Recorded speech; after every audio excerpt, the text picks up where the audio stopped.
Hai semua, bersama saya di channel Ayuni Syasha. Semoga korang suka dengan video ni. Pagi ni suami sedang mencuci pinggan mangkuk yang telah dipakai. Terima kasih suami sebab membantu meringankan kerja rumah. Hari ini kita ingin memasak daging lembu, salai, lemak, cili api. Pertama sekali kita hiriskan daging yang telah disalai supaya bila kita memasak ia akan cepat lembut dan tidak perlu menunggu terlalu lama dalam masakan yang kita ingin sajikan.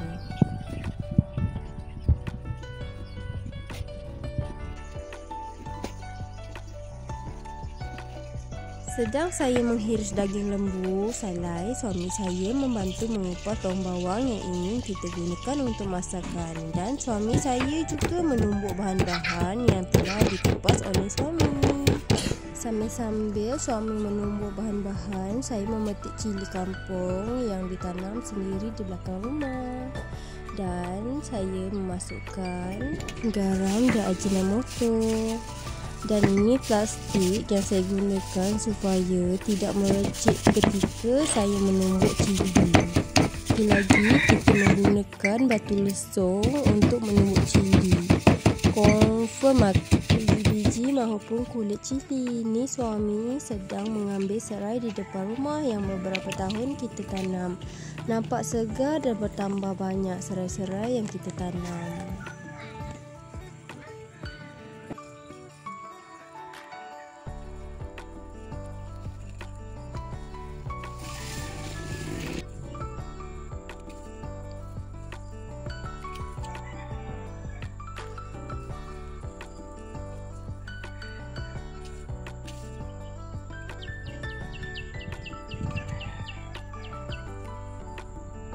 Jom kita mulakan memasak. Kita tumiskan bahan-bahan yang suami tumbuk tadi.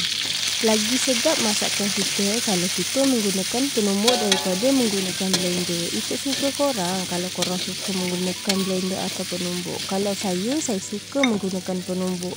Lagi sedap dan tidak berair ketika menumis bahan-bahan dalam masakan.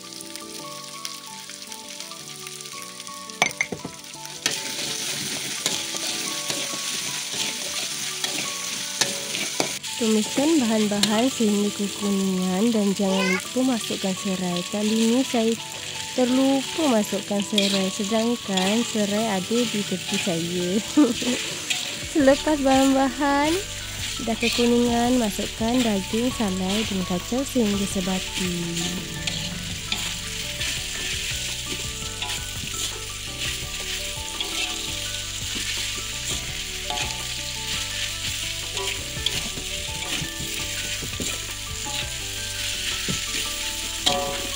Tak lupa juga suami ambilkan air untuk masakan. Kadang-kadang saya ni terlupa. Okey, jom kita masukkan air dalam masakan kita sehingga air itu memenuhi daging yang kita masak. Selepas itu masukkan santan secukupnya yang korang inginkan.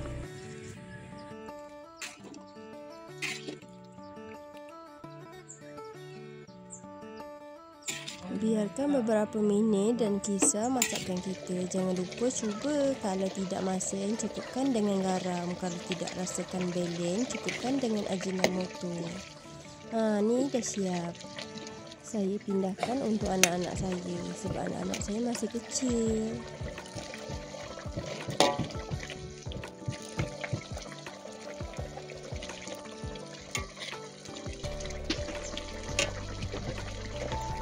Dan ni korang jangan lupa masukkan asam keping. Saya tidak letak di dalam video. Dan saya juga masukkan cili yang telah ditumbuk tadi.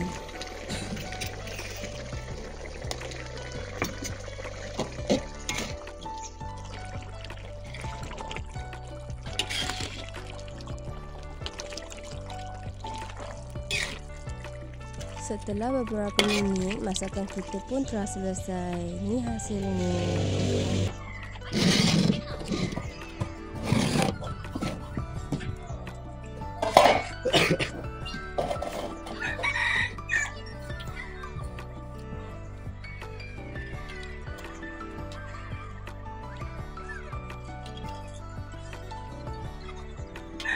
Jom kita makan. Jangan lupa baca bismillah. Sedap tau korang. Jangan lupa like dan subscribe. Semoga korang suka.